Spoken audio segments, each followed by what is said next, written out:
Kugara tandagara zvakanaka chaizvo pamwe pasina kana mhirizhonga kana bopoto mukati meimba yangu. Ko kana mamusinganetsane nemurume makamudyisirei? Makadii mama? Ndiri pangu makadiwe Prophet. Imi murume wenyu ari kupini? Murume wangu akangotetereka weshe Prophet, saka ndauyawo pano kuti mutibatsirewo. Kutetereka ndokuti akangoenda, handisi kutoziva kwaari, ndatombotsvagawo ndatomboshaya, ndashaya. Koko hama dzake? Hama dzake dzitoti dziri kudawo hama dzadzo, saka ndatouyawo pano kuti vari kutoda hama yavo? Oda hama yake But ima makagara sei nemurume? Kugara tandagara zvakanaka chaizvo pamwe pasina kana mhirizhonga kana bopoto mukati meimba yangu.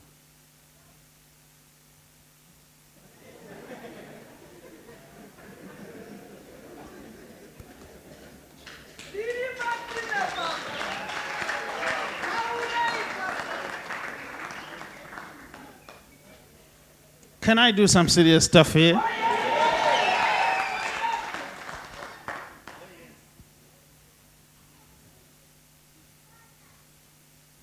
No bopoto mubva angubva? Akangoenda. Ndo pamunoona kuti kana pachiitwa nyaya kunofanira kuzivikanwa masaidhi ese.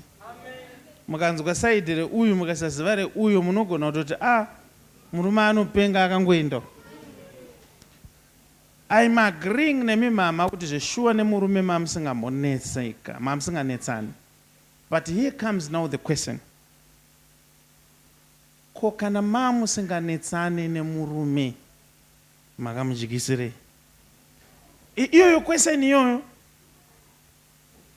nyatsoiteererai ndichibvunza. Hamuzi kunetsana naye, makagara mushe, ndiri mataura mega, hapana bopoto, haasi kukuitirei chipfambi, haasi kuita kana chii, zvese ari kuita. Ko makamudyisirei?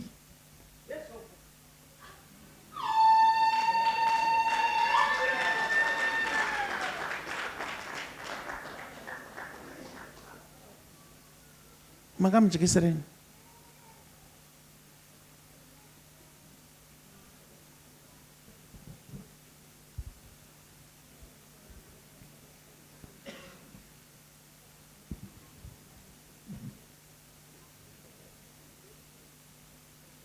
Mother, makamudyisirei?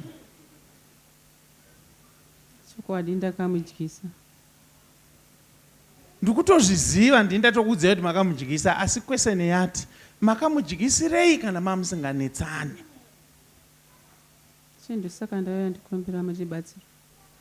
Prophet, saka ndauya mutibatsiro.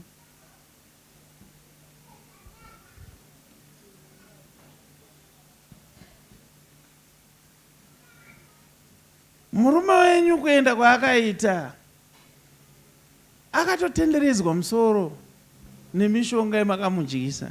Handizivi kuti overdose here kana kuti chii chamakaita, but akatoenda because of that. Saka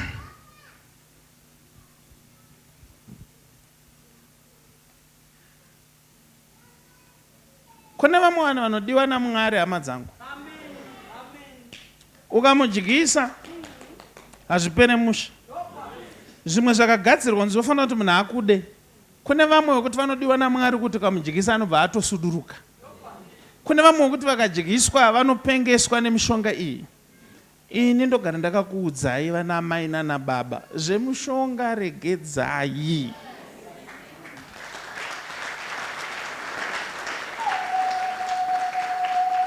Kuudza unoudza akaudzwa nedenga. Izvozvi chero ndikaramba ndikuti regedzai zvemushonga, kuna ari kutouda. Mushonga is very bad. Mukuzvinzwa namai?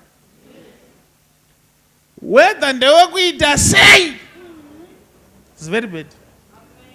Ndikutoudza iwo uri kuronga kunoutsvaga. It's very bad. Basa hombe ratinosangana naro kuno nderevanhu vanozotizira kuimba yaMwari mushure mekunge zvinhu zvaoma. Asi pavanoenda kunotsvaga mushonga havatizire kuna Mwari. Ibasa redu kugadzirisa, but handingarambe ndichingodhila nenyaya dzemushonga every day. Takuda zvimwe. Takuda kumboprofita kuti vanhu vaite mari. Takuda kumboprofita kuti vanhu vaite makambani avo. Takuda kumboprofita kuti vanhu vachate. Takuda kumboprofita kuti vanhu vapase. Zvemushonga izva anodzoka murume, but ndivimbisei kuti kana adzoka tumushonga twese tukuri mumba menyu twamaimupa endai munorasa. Mukandivimbisa izvo anodzoka. Tinonorasa prophet. Wonderful. Goodness yenimesi iriyo amana tiburet batamutumwa uponesu. Prophet T Freddy, the Goodness and Mercy Ministries vanokuunzirai Special Sunday tina Prophet T Freddy musi wa 29 June 2025. Goodness and Mercy Ministries pakona pa Highland Road na Mshaya Bandi pa number 11403 Mshaya Bandi Road, Glenora B, Harare. Musi wa 29 June, Special Sunday 2025. Mwine munhu wa Mwari Prophet T Freddy kuti munzwe zvizere fona ipa 0712 528 kana pa 0778 059 270. Munhu wese Prophet T Freddy anoti hazvibvumidzwe kuti paitike chinhu chisina kumbobvira chakaprofitwa.